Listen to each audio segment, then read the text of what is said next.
And while they listened for the distant hunt, and chiefly for the baying of Cavil, King Arthur's hound of deepest mouth, there rode full slowly by a knight, lady, and dwarf, whereof the dwarf lagged latest, and the knight had visor up, and showed a youthful face, imperious, and of haughtiest lineaments.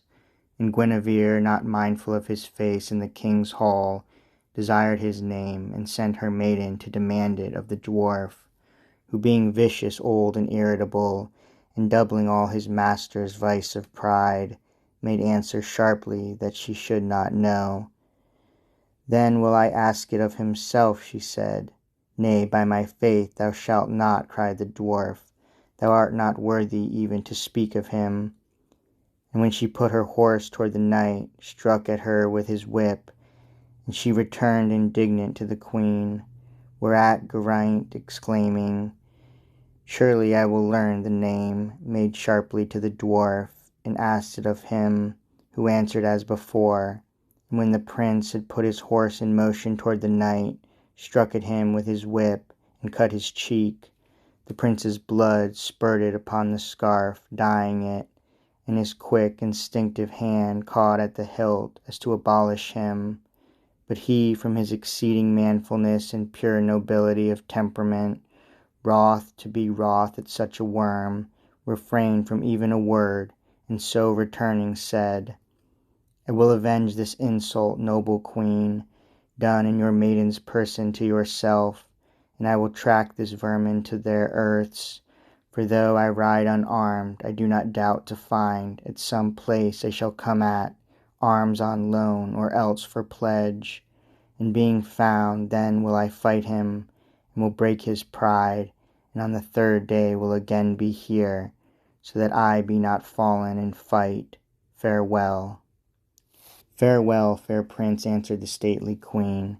Be prosperous in this journey, as in all, and may you light on all things that you love, and live to wed with her whom first you love. But ere you wed with any, bring your bride, and I, were she the daughter of a king, yea, though she were a beggar from the hedge, will clothe her, for her bridal's like the sun.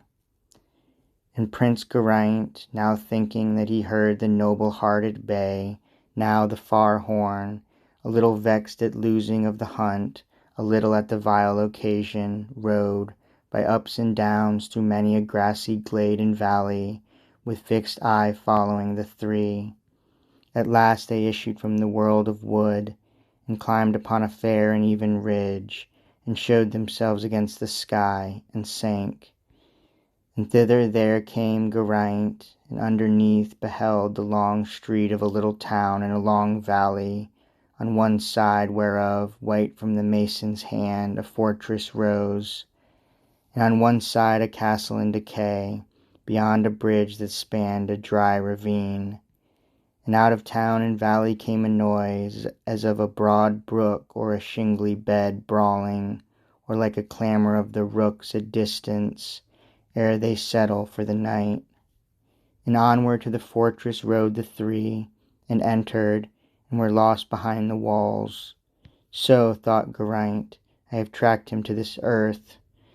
And down the long street riding wearily, found every hostel full, and everywhere was hammer laid to hoof, and the hot hiss and bustling whistle of the youth who scoured his master's armour. And of such a one he asked, What means the tumult in the town? Who told him, scouring still, the sparrow hawk? Then riding close behind an ancient churl, who smitten by the dusty sloping beam, went sweating underneath a sack of corn, asked yet once more what meant the hubbub here, who answered gruffly, the sparrow hawk.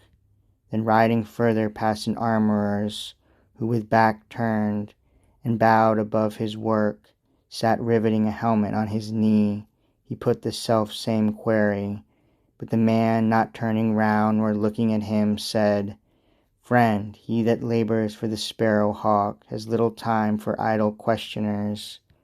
Whereat Geraint flashed into sudden spleen. 1,000 pips eat up your sparrow hawk, tits, wrens, and all winged nothings peck him dead. Ye think the rustic cackle of your Borg, the murmur of the world. What is it to me, O wretched set of sparrows, one and all, who pipe of nothing but of sparrow hawks?